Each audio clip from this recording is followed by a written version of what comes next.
Hello बच्चों, welcome back to mol career institute में हूं आशीष पांडे। आज हम बात करेंगे नीट 2025 पीवाईक्यू क्वेश्चन के बारे में। आज हम लोग देखते हैं क्वेश्चन नंबर 17। इसको इजी मेथड से, ट्रिकी मेथड से और डिटेल्ड सॉल्यूशन में सॉल्व करते हैं। सबसे पहले हम लोग क्वेश्चन को रीड करेंगे, समझेंगे क्वेश्चन क्या कह रहा है, उसके बाद इसका आंसर दिया जाएगा। देखते हैं क्वेश्चन नंबर 17 क्या कह रहा है। इफ द मोलर कंडक्टिविटी, जिसको हम लोग डिनोट करेंगे लैम्डा एम से, of a 0.50 mole litre inverse solution of a monobasic weak acid is 90 siemens centimetre square mole inverse, its extent bracket में degree of dissociation will be. Assume lambda plus nought, जिसको हम लोग बोलते हैं limiting molar conductivity of cation या limiting ionic conductivity of cation. इसकी value दी हुई है 349.6 siemens centimetre square mole inverse and lambda negative not, जिसको हम लोग बोलते हैं limiting molar conductivity of anion या limiting ionic conductivity of anion. इसकी वैल्यू दी है 50.4 siemens centimetre square mole inverse. ये चार ऑप्शन दिए हुए हैं।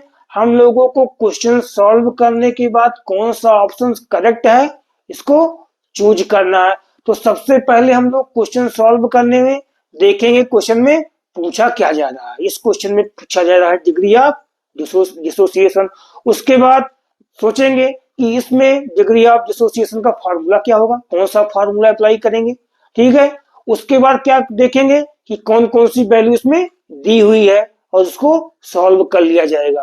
तो ये जो क्वेश्चन है इलेक्ट्रोकेमिस्ट्री चैप्टर का क्वेश्चन है और देखते हैं इसको कैसे सॉल्व करते हैं। तो सबसे पहले हम लोग क्या करेंगे, देखेंगे क्या पूछा जा रहा है। क्या पूछा जा रहा है, डिग्री ऑफ डिसोसिएशन पूछा जा रहा है। इसका कौन सा फार्मूला होता है, हम लोग जानते हैं कौन सा फार्मूला होता है। Alpha is equal to lambda m upon lambda m naught, ये फार्मूला हो गया।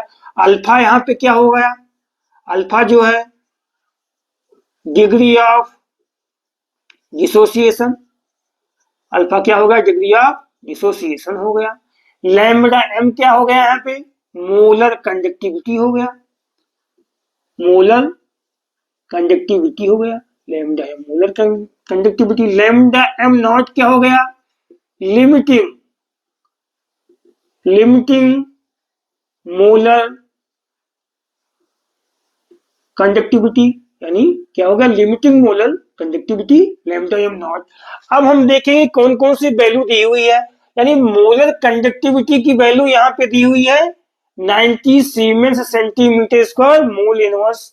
अगर हम लोग लिमिटिंग मोलर कंडक्टिविटी को फाइंड कर लेंगे तो डिग्री ऑफ डिसोसिएशन हम लोग निकाल लेंगे, फाइंड कर लेंगे। यहाँ पे किसका जो है सोल्यूशन में किसकी वैल्यू दी है, मोनोबेसिक वीक एसिड की वैल्यू दी है। मोनोबेसिक का मतलब क्या हो गया कि मोनोबेसिक ऐसे एसिड होते हैं जब इनको एक्वस सॉल्यूशन में या वाटर में डिजोल्व किया जाता है तो केवल एक हाइड्रोजन आयन रिलीज करते हैं पर मॉलिक्यूल, यानी एक मॉलिक्यूल केवल एक हाइड्रोजन रिलीज करेगा। मोनोबेसिक का मतलब हो गया। वीक एसिड का मतलब क्या हो गया, ये एक्वस सॉल्यूशन में या वाटर में पार्शियली आयोनाइज होंगे, उसको क्या बोलेंगे हम लोग, मोनोबेसिक वीक एसिड। या इससे क्या हो गया, एसिटिक एसिड हो गया, CH3COOH हो गया, मोनोबेसिक वीक एसिड हो गया। अब हम लोग को लिमिटिंग मोलर कंडक्टिविटी फाइंड करना है तो एक जो है लॉ हम लोग पढ़ चुके हैं, कोलरस लॉ। देखते हैं क्या होता है वो Kohlrausch law.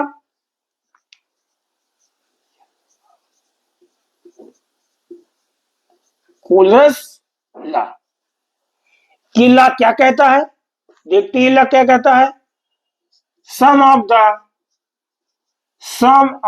The limiting sum of the limiting ionic conductivities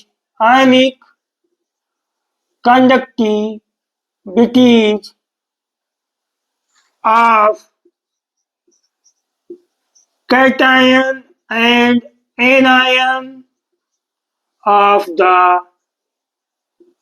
electrolyte light, ठीक है, इलेक्ट्रोलाइट। तो क्या हुआ, sum of the limiting ionic conductivities of cation and anion of the electrolyte. या दूसरा क्या है, सम ऑफ द इंडिविजुअल दूसरे लैंग्वेज में इसको लिख रहे हैं, सम ऑफ द इंडिविजुअल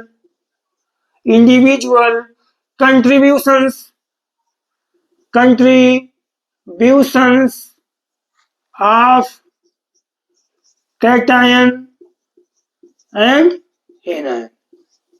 यानी sum of limiting ionic conductivity cation और एनायन को हम लोग सम कर लेंगे, ऐड कर लेंगे।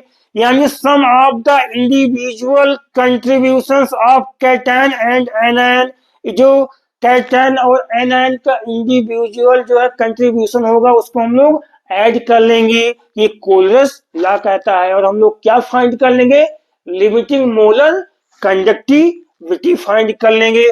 तो इस फार्मूले पे जो है सम कैसे करेंगे अब देखते हैं।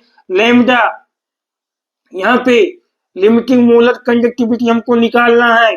क्या कंट्रीब्यूशन करेंगे, cation, limiting ionic conductivity of cation, जिसको हम लोग बोलते हैं limiting molar conductivity of cation. ये वैल्यू दी हुई है क्या, लैम्डा प्लस नॉट, यही है limiting ionic conductivity of cation. इसको हम लोग ऐड कर लेंगे, एनायन को भी क्या करेंगे, ऐड कर लेंगे। हमने ऐड कर लिया इस रूल के हिसाब से। अब देखते हैं इसकी वैल्यू कितना दी हुई है, 349.6, यानी 349.6 siemens centimetre square mole inverse, यानी siemens centimetre square mole inverse है। प्लस ऐड कर लेंगे एनायन को, यानी इसकी वैल्यू कितना दी हुई है, 50.4 siemens centimetre square mole inverse. हमने क्या किया, ऐड कर लिया। सॉल्व करने के बाद ये क्या आया, 400 siemens centimetre square mole inverse. ये क्या आ गया, लिमिटिंग मोलर कंडक्टिविटी। ये किसकी वैल्यू आ गई है, लिमिटिंग मोलर कंडक्टिविटी की वैल्यू आ गई है।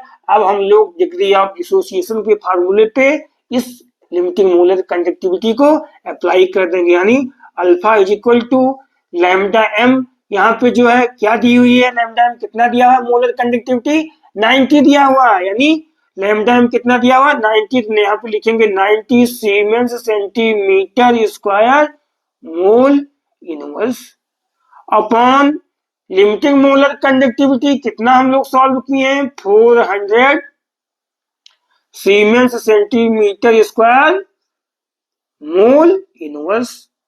अब हम लोग इसको सॉल्व कर लेंगे, यानी मोल इनवर्स से mole inverse cancel, centimetre square से सेंटीमीटर स्क्वायर कैंसिल, सीमेंस से सीमेंस कैंसिल हो गया, जीरो से जीरो कैंसिल हो गया। इसको सॉल्व करेंगे तो क्या आ जाएगा, 0.225, यानी इसको सॉल्व करने पे डिग्री ऑफ डिसोसिएशन कितना आ गया, 0.225 हो गया। देखते हैं कौन सा ऑप्शन करेक्ट है। यहाँ पे थर्ड वाला ऑप्शन मैच कर रहा है, 0.225 आंसर आ गया। अब हम लोग देखेंगे कि डायरेक्ट मेथड से इसको कैसे सॉल्व करते हैं। डायरेक्ट मेथड से हम लोग कैसे इसको सॉल्व करेंगे, तो डायरेक्ट मेथड से हम लोग यहाँ पे सॉल्व कर देते हैं। देखते हैं डायरेक्ट मेथड कैसे सॉल्व करेंगे। Alpha is equal to given molar conductivity upon sum of the ionic conductivity of cation and ion को, जो वैल्यू हम लोग फाइंड किए हैं उसको हम लोग ऐड कर लेंगे। सॉल्व करने के बाद गिवन मोलर कंडक्टिविटी कितना आया था, 90 siemens centimetre square mole inverse, ये वैल्यू आपको दी हुई है, upon 400 siemens centimetre square mole inverse, वही चीज आ गया। सॉल्व करने के बाद ये क्या आ जाएगा, सॉल्व करने के बाद क्या आ जाएगा, 0 पॉइंट क्या आएगा, ये क्या आएगा, यही चीज आ जाएगा, यानी 0.225 वैल्यू आ गई। अब ये मेथड क्या हुआ, डायरेक्ट मेथड हो गया। ये फॉर्मूला क्या हुआ, डायरेक्ट फॉर्मूला हो गया। Alpha is equal to given molar conductivity of upon sum of the limiting ionic conductivity of cation and anion को ऐड कर लेंगे और हम लोग सॉल्व कर लेंगे। अब इस क्वेश्चन में हम लोग देखते हैं एक चीज और कि इसमें क्या है, ये मोलरिटी दी हुई है 0.50 मोल लीटर इनवर्स, ये मोलरिटी दी हुई है। तो कुछ लोग इस मोलरिटी को देख के भी घबरा जाते हैं कि मोलरिटी को तो हमने इस फॉर्मूले में कहीं अप्लाई ही नहीं किया, कहीं तो क्वेश्चन गलत नहीं हो जाएगा। लेकिन आपको जो फाइंड करना है, जो जो वैल्यू दी हुई है उसी को अप्लाई करके क्वेश्चन को सॉल्व कर लेंगे। इसको देख के आप लोग घबराएंगे नहीं कि मोलरिटी दी है, इसका यूज कहीं नहीं हुआ है, केवल क्वेश्चन का बनाने का तरीका है। क्वेश्चन हम लोग कंप्लीटली सॉल्व कर चुके हैं, डायरेक्ट मेथड से भी और डिटेल सॉल्यूशन में भी। Thank you.